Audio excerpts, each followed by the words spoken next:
So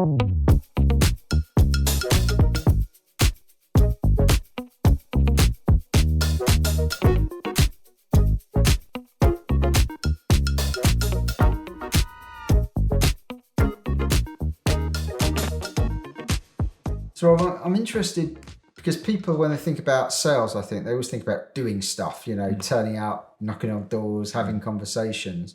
But obviously there's a lot more thinking that needs to be done and understanding around that. So when you just want to start being strategic in selling, what does a sales strategy look like? What do you have to start thinking about? Yeah.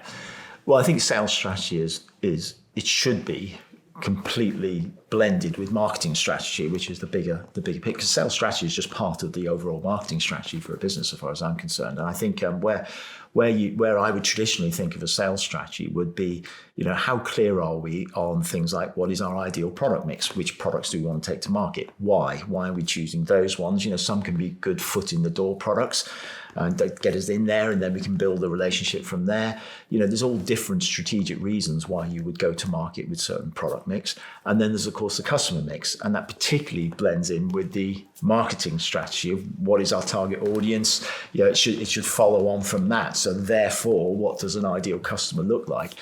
And I think a lot of organizations don't give enough time to that, particularly that targeting of customers piece. It's really important.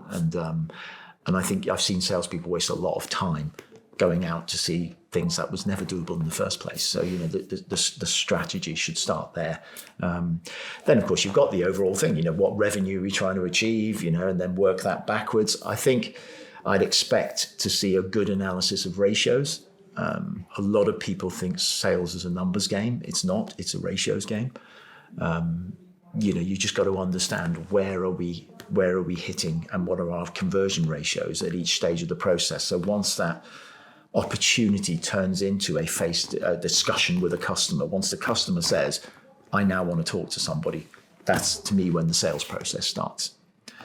And there will be stages of that very often. So the initial one might just be an initial conversation. And then that could hopefully lead to a meeting, and then the meeting might lead to another meeting. And so there are stages in that process before that customer will get over the line. And we need to understand with some rigor what are our conversion ratios because at each stage, because that's how we improve the sales operation. That's how we know we're winning. One of my people is better at that part of the process than another.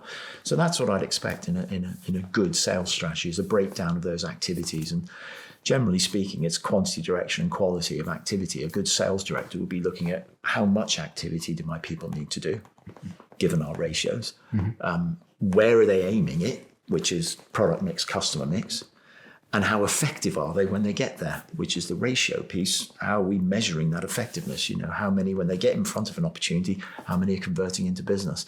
And that's what I'd expect. That to me is the sales strategy piece.